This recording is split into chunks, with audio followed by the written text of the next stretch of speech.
This is The Stash, and you're listening to the Business Bottom Line podcast, coming to you from the Jewel City of the Mountains, Greenville, Tennessee. We're in the foothills of the Smokies, talking business with people just like you who are responsible for the bottom line, sharing business tips to inspire, inform, and improve, and turn your bottom line from red to black. And our guest today is Mr. Wes Gainey with Farmers Mutual Insurance.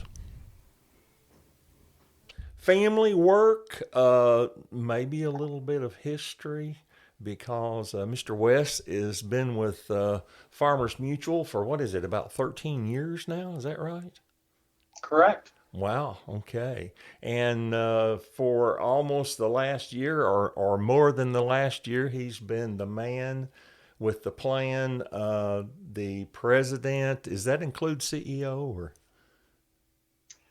Yes, we call it general manager. Okay. Same difference, yeah. That's what I thought. In other words, you're driving the vehicle. We're not big on titles around here. You just get all the work done. That's the bottom line, right? Friday mornings, I bring the trash back out from the curb. I gotcha. Whatever's needed, that's what you do. That's right. That's when you're over a team, you are supporting the cast, as it were. Well, you know as well as anybody, don't you? Yes. I was telling someone the other day about my first entrance into store management years ago. And my first store started with sweeping the parking lot at 6 o'clock in the morning before anybody got there, and then moving on in from there. So, yeah, I know about that. That's right. And we'll talk some more about history, but I do want to put this in the start of the conversation because your background is quite different than most people would think. And I happen to know that Mr. Wes is a graduate of Notre Dame University. Am I correct?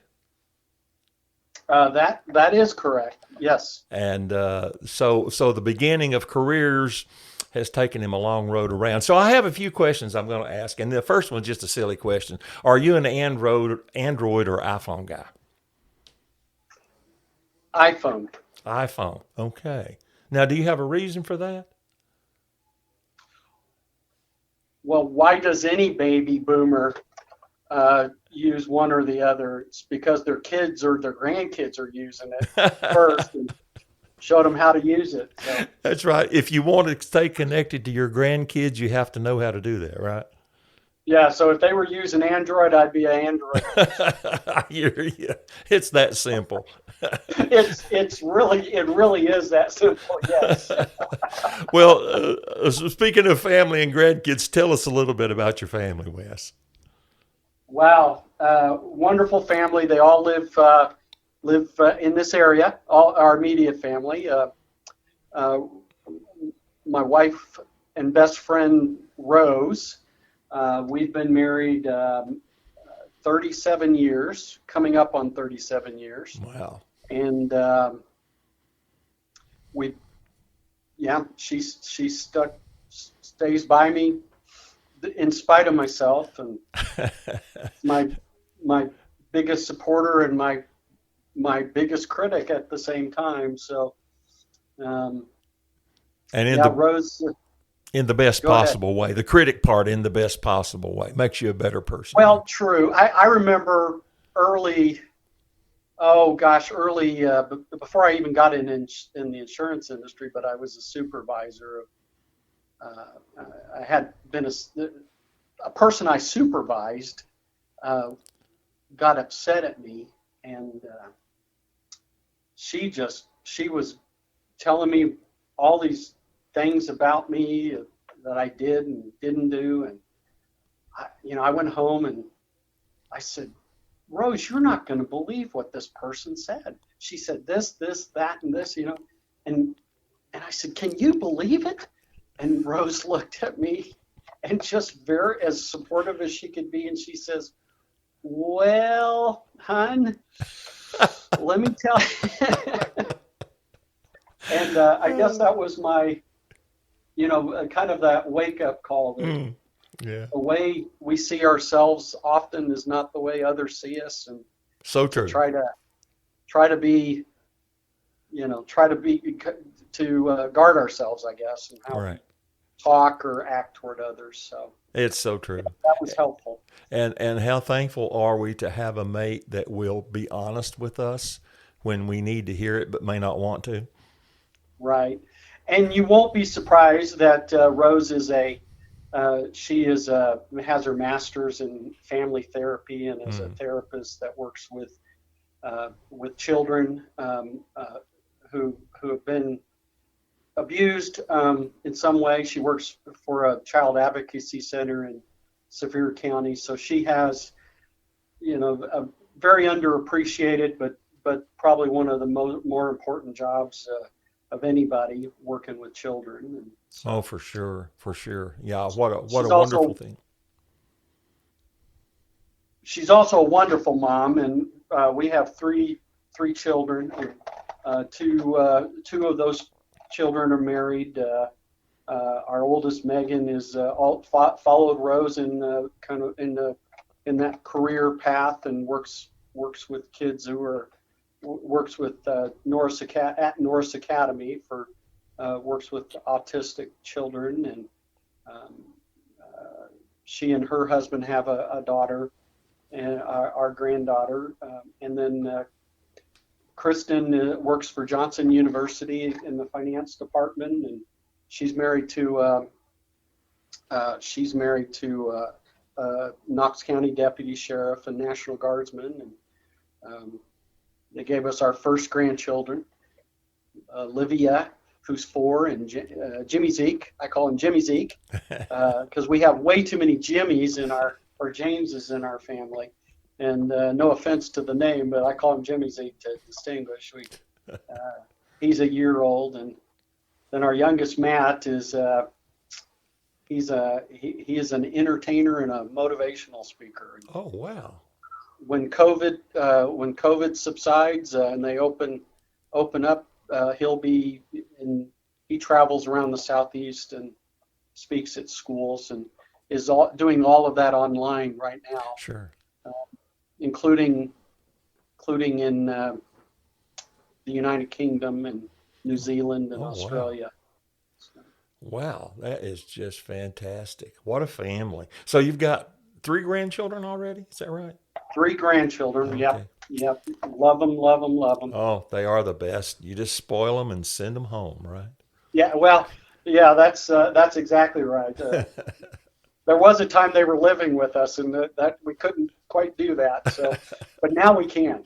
Oh, okay. You're in a good place then. You're in a good place. The son-in-law that's in the National Guard had orders to Afghanistan. So, Oh, oh, wow. Is he still there? Is he back now, or? no, he's back. He's Okay. back. But Well, I was yeah, hoping he wasn't still everything's good in that there. mess. Yep. Okay. Okay. Yeah. Well, that's good. Well, tell So me. that's us. Well, wonderful. What a great family. So I always like to bring that into conversation because we so often just focus on business. And, for any of us that's in business, we realize that family is what gives us the foundation to do what we do. And it's so important. Right.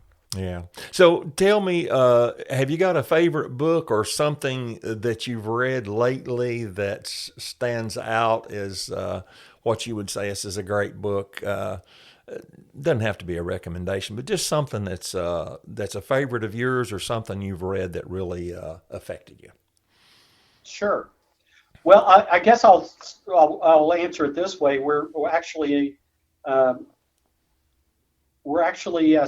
as a management team going through a book right now, Oh, and we meet together once a month to discuss it. And the book is entitled "Leaders Eat Last" by Simon Sinek, hmm. and we're almost finishing it up, so we're looking at our next book. But this has been just a wonderful exercise for us to do as a management team. It really fits in with the kind of organization that we strive to be, want to be. Mm-hmm. I guess the thing that got my attention about the book was the idea that the leaders eat last, and part of it we joke in that well, not joke, but our chairman of the board, Gordo Watson, anytime we have a function, he kind of races to the back of the line and makes sure everybody else gets through, and sometimes is behind the counter helping serve, and it always made an impression on me, and it reminded me of the days when I was in the military myself, that it seemed like those who were the leaders kind of they let the enlisted folks go through and eat first, and so that's what caught my attention about it. Sure. And it really just talks about that, a company's biggest strength is its people, not its products or its service, but its people, and right. And in order to get that, you've got to build a circle of trust and inspire loyalty with your employees first, and then that'll then expand to customers. So we've really enjoyed the book. We're excited about looking to the next book that will go to. So that's one we're currently reading. Oh, that's great. That's great. It sounds like it's illustrative of the biblical principle, and I know these are close to you, but servant leader, that principle that Jesus gave, that that's our position. And if we want to have maximum influence in life, whether it's in business or family, wherever, that's the position we should be in. Well, and I agree with that. That's absolutely was my thought too, servant leader. I don't know that this author is Christian, but you know what? There are Christian principles that are universal. Oh, absolutely. And servant leadership that is exemplified for us through Christ, that's universal. Yeah. I call those God principles. It don't matter whether you believe or not; they just are. That's right. I mean, it doesn't matter, and most of my, as far as my, I guess, favorite authors or favorite books in the past, I'm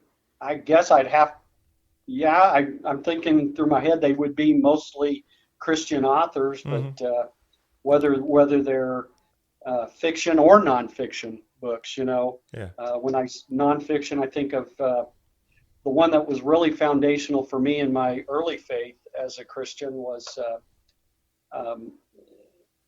outside of the Bible, of course, would have been a book called More Than a Carpenter. Does that ring a bell for you? I'm familiar with that title, but I'm not sure I've read that book, but I am familiar with the title. It was by Josh McDowell. Oh, Josh McDowell. That's probably why, because I read a lot of his stuff years ago. Yeah.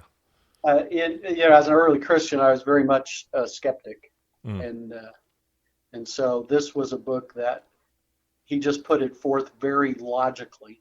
The evidence, and another one of his books is Evidence That Demands a Verdict. But yes, put it very simply. In fact, that was a book probably I've bought more of those books in my lifetime than any one book, and have just given them out to people. Right. So those are, that would be, I guess that's one that has always stood out in my mind as one everybody should read. Right. Well, just that brief conversation tells me you're a reader, and I'm a reader, and I think it's such a good thing to expand your knowledge and view of life when you read, and sometimes you need to read things that are counter to how you think to be able to respond to the challenge of sometimes I haven't always thought the right way, so having someone challenge how I think is a good growth project. I definitely agree with that. And at the time, reading that book, I don't know who suggested it to me, but it was not something that I thought I wanted to read. But once I did, it made me think. Sure. And if a book makes you think, it's good, even if it doesn't agree with you, with what you're. That's right. That's right. It's kind of like going to church and the sermon. You just, and unfortunately, I've been to too many of those sermons where the preacher makes me really mad, you know. And I realized that the reason it makes me really mad is because I needed to hear that. Yeah, That yeah, sermon. yeah. It was that was the scripture talking more than he was. So Oh yeah. yeah. Yeah. Well, tell me now. I know you work a lot, but do you have any hobbies? If you aren't working or you didn't have to work, what would you be spending your time doing? Well, hobbies to speak of, I can't say. I do love to go up into the mountains and hike, Hmm. and do that as often as I can. I do really enjoy that. We enjoy traveling, whether it's just taking a road trip in the area. There's so much to do. Of course, I'm in Knoxville, and we're in East Tennessee. We're in a beautiful part of the not only the state but the country. Hmm. And there's a lot of things to do if you just think about it. And so we try to make weekend trips when we can. Our kids used to laugh that we never took family vacations. We always took learning trips Oh, because we would go to we'd go to we'd go to historic places. yeah, We've been to yeah. Mount Vernon and Monticello, and even just wherever Hmm. Truman's house in Independence, Missouri. So the kids used to joke about that, but I think they appreciate it and Yeah, value yeah. those times that we Probably would do things. more so now as memories than they did at the moment, maybe. But Oh yeah, sure, yeah. oh sure, yeah, yeah, yeah. And so there's something about actually being there. Hmm. I do love history, and that's another thing. As Yeah. far as books go, is if I can read a history book or a biography, I kind of prefer those over a fiction book Yeah. most times. So Yeah, I'm with you there. That's kind of what appeals to me as well. So let's talk a little bit about what it's like being Wes Gainey. Now, I want you to give us a little bit of history before insurance because I was looking at your what you did in college in your degree, and it said international studies. So give us a glimpse before the insurance, and I know there's some things even beyond Farmers Mutual that related to insurance in a different way. So give us a little bit of history and what it kind of looks like being you now. Started off with that. yeah. Uh, so I did study government and international relations. Okay. I used to joke that I didn't understand what that they meant by international relations. So it was something different than I thought. Of course, being a young guy at the time, but Yeah. um, yeah, I guess I had those thoughts that I was going to go into law or something like that, and that would be a good springboard. But after 4 years of college, I didn't have an interest to go on and decided to join. Well, actually, before I decided to join the Marine Corps, I taught I taught elementary school for a year, Now I and didn't know that. That's a new one on me. So no, I don't tell a lot of people about that. It's kind of embarrassing that the kids were so tough on me. I decided to join the Marine Corps instead. So, which is true. I did join the Marine Corps. I had wanted to go through officer candidate school, but I couldn't.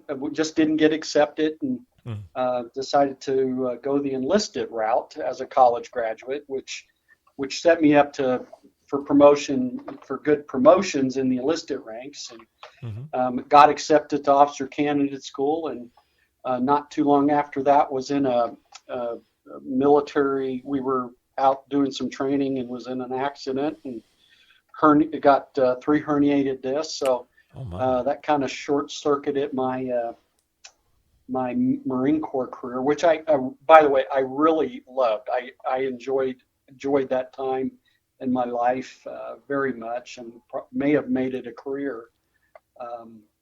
But God had other plans for me, and ended up moving back to Indianapolis, which was our hometown, and looking for something that I could apply my government and international relations, and thought maybe I'll be a lobbyist or something. So I started looking at associations and landed, never did do the lobbying part, but I ended up, they saw teacher on my resume and said, oh, how about if you be, we need a director of education for the Apartment Association of Indiana.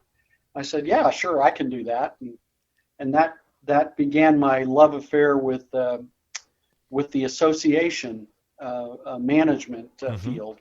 And I did that for 20 years. Ended up at the National Association of Mutual Insurance Companies, a national association of about 1,700 companies worldwide. And that was the beginning of my love affair with the mutual insurance industry. And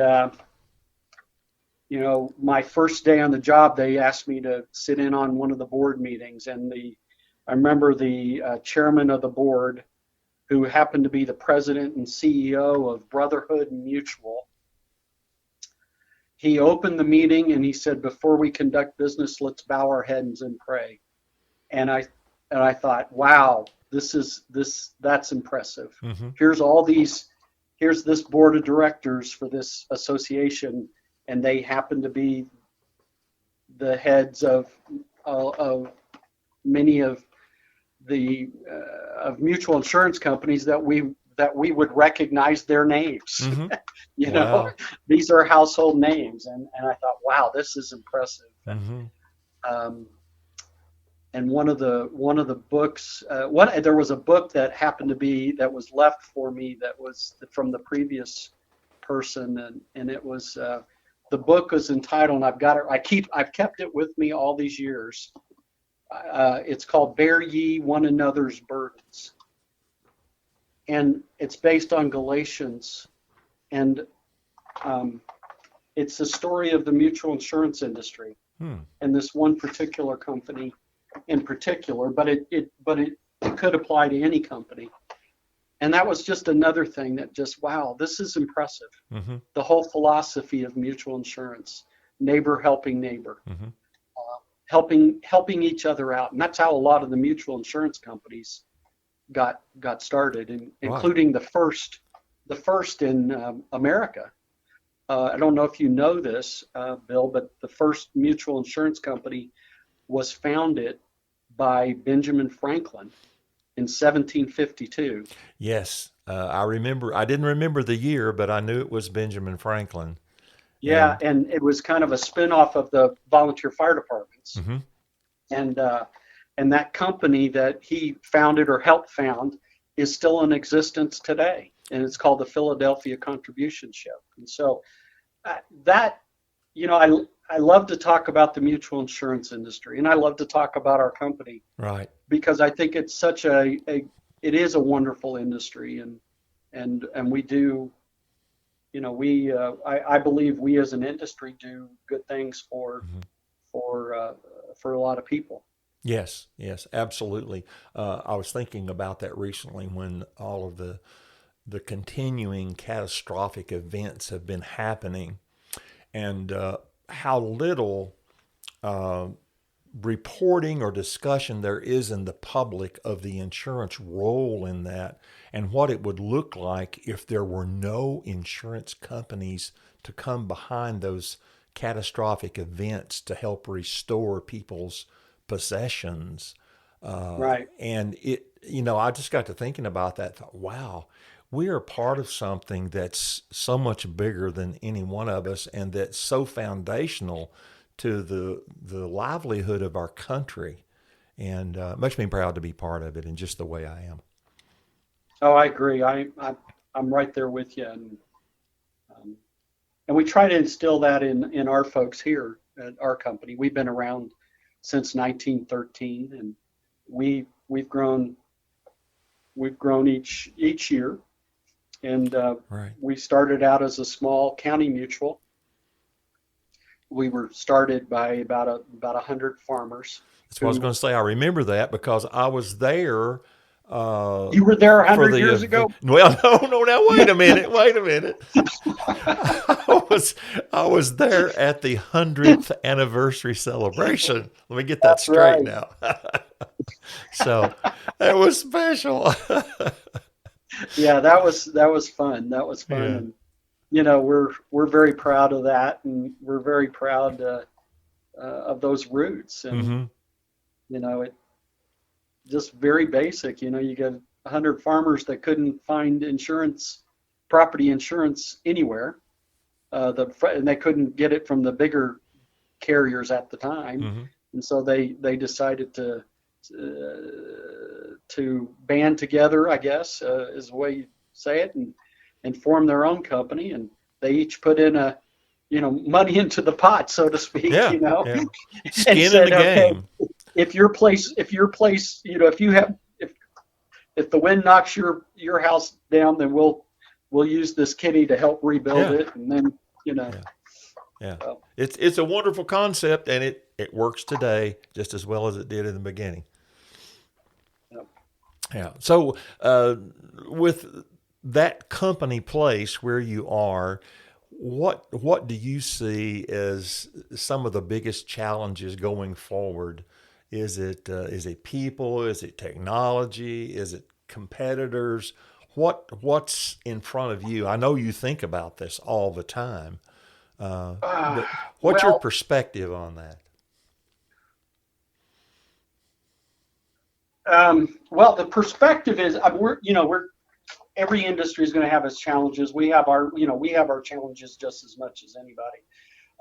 I think you're a small business. We're a smaller insurance company, um, and I think for us it's being a small company. It's scalability, trying to Mm, compete with the big companies. hmm We can't just drop a million or $2 million on technology, or however hmm much on technology. I mean, we don't have those resources, so we have to be more creative, and it all comes down to scalability. mm, But interestingly enough, so I used to work for NAMIC. NAMIC is a great organization. They recently published a public policy paper, and interestingly, what caught our attention about this was these were things, when we get together as a board, we talk about these challenges, hmm and and frankly, it won't surprise anyone, but NAMIC's public policy, or their studies, or their interviews, how they collected this information from various companies. But we share all of these stressors, I guess, with other companies, whether it's the biggest being State Farm, auto owners, that to the smallest company. But and it would be one stressor on the industry is inflation. hmm Okay, no surprise there, Sure. right?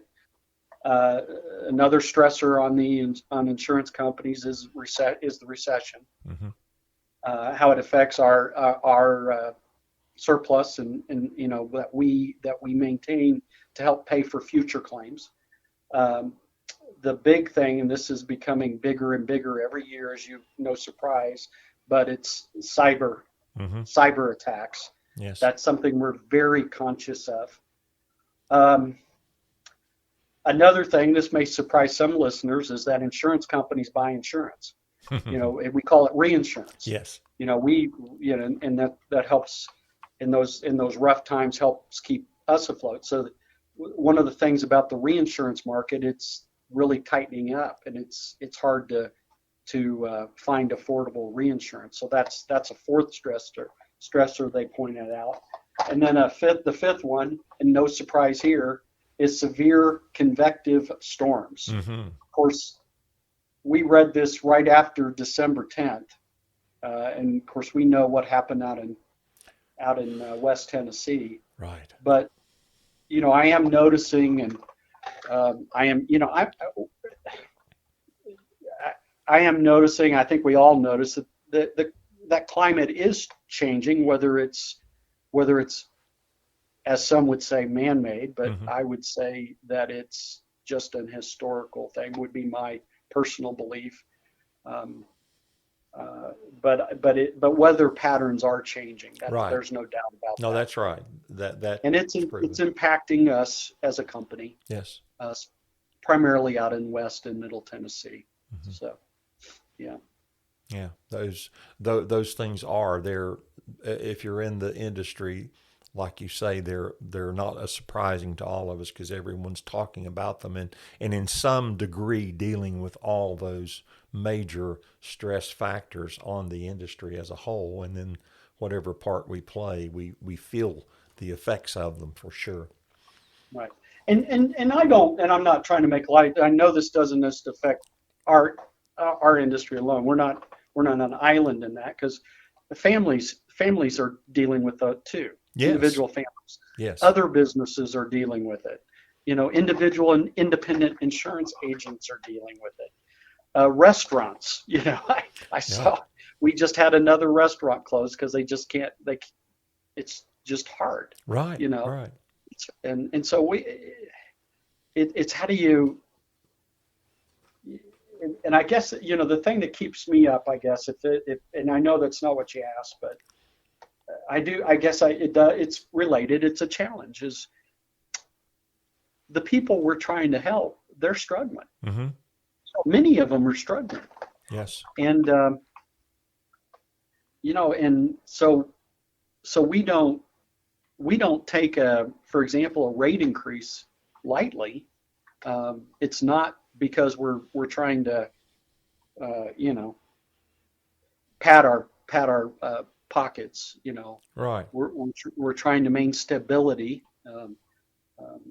and financial stability of a company so that it'll be there for everybody. Right. And so right.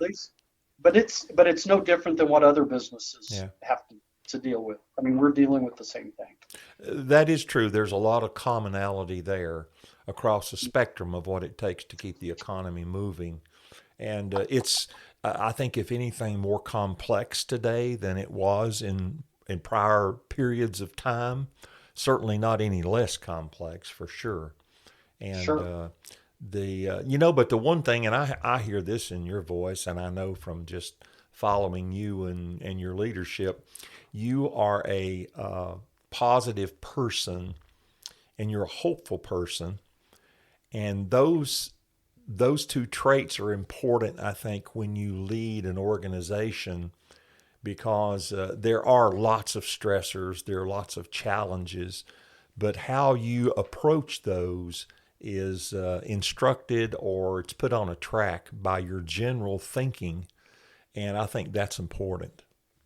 Mm-hmm. Well, and I do appreciate that, but I think you also recognize it, not only in me, but you probably recognized it in Gordo before me. Yes.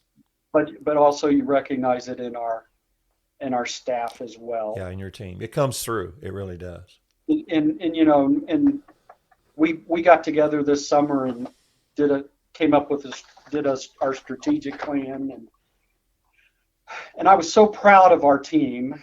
And they came up with core values, and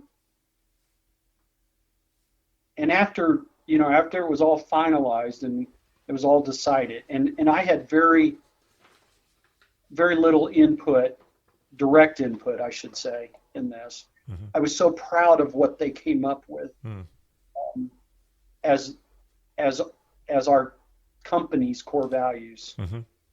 And if you don't mind, I'd like to share those. That would be great. That would be great. we call our core values, we call it, and you know this, as our tagline is shared purpose, mutual values. Mm-hmm. But the first core value is family, and that family is, we think very broadly when we think of family. Mm-hmm. That's our employees and co-workers, customers, agents, vendors, and our community. We care and respect them. Okay. Integrity is the second one, and that's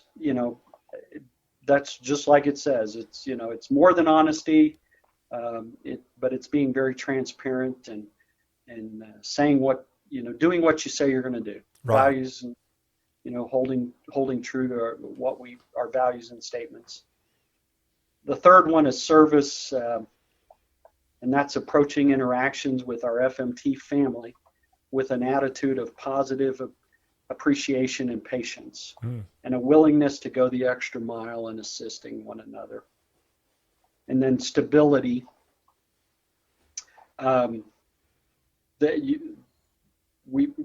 Two things here is kind of one is that idea of remaining calm under challenging circumstances. Yes. Okay. Because we deal with a lot of challenges, right? And but it's also being good stewards. Mm-hmm. This is on our company. No one owns Farmers Mutual of Tennessee. No one person. That's the whole idea behind a mutual. Right. Is it's owned by the policyholder. So we're here for just a short time, and we need to be good financial stewards and leave it in a better condition than what we got it. So stability is very important, but that takes two different tones. It's financial stability, but just being the type of person I have a saying that it's on my wall, that it's a reminder to me. It's not for anybody else, but it's for me, is to develop an attitude independent of your circumstances. And of course, great. The idea is you have a positive attitude. Yes. And maintain that. And my wife likes to say, be a thermostat and not a thermometer. There you go. Yeah, I like that. I like that. Well, I always that's a wonderful place to kind of wrap up, and I've kept you a little longer than I meant to, but I appreciate you taking time. And we always end up, because we have a lot of business owners, entrepreneurs that listen to the podcast, and we always try to give them a best bottom line business tip at the end. And what you've just described, even though there's multiples, is a great tip on how to operate your business, regardless of what kind it is or what size it is. And is there any particular thing you want to pick out as like that business tip, or do you want to leave it with those? Well, it's no surprise I'm a big believer in association. Mm-hmm. And what's helpful to me is being part of a group, being able to bounce ideas off others. So I see successful business people that are involved in their local community, in their chambers and Rotary and Kiwanis and other, just or whatever industry trade mm-hmm. that they're part of. For example, the PIA that you're involved in, the professional insurance agents, or whether it's insurers, for mm-hmm. insurance agents. Yeah, we don't try to reinvent the wheel.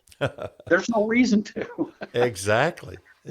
You don't have all we don't have all the best ideas. Let's, ask around. Yes. Don't be a lone ranger. And I always say, let's rub elbows with someone that knows a little more than I do, Absolutely. I always do that. That's why I talk to you so much. Oh, yeah. Okay. Well, we, on that light note, we're gonna wrap up today's podcast. Thank you, Wes, with Farmers Mutual, for being a good guest and giving some time of yourself. I really appreciate it. And I know it'll be helpful to other people as they listen, get to know you a little better, and pick up some ideas about operating their business on a higher level. Thank you so much. We appreciate it. And we will see you in the near future. I know you've got an annual coming up here in March. I'm not sure I'm going to be there, but some of my people are and glean information and help from that. So thanks for all you do for the agents. My pleasure. Thank you. Our pleasure. Thank you. Okay. Take care, Mr. West. Thank you.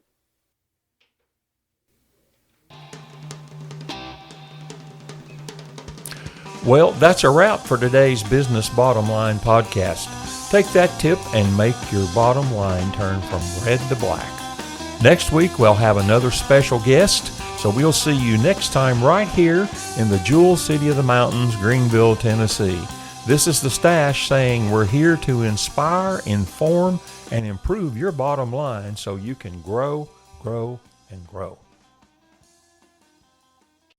Community Insurance offers tailored protection for you, your family, and your business. We offer a personal touch in a digital world. Our client app on your phone puts us in the palm of your hand for communications on your schedule. Online, at home, or at your business, we deliver a tailored protection solution on your terms that fits your needs right now. You don't need another agent when you have a trusted advisor on the Great CI team.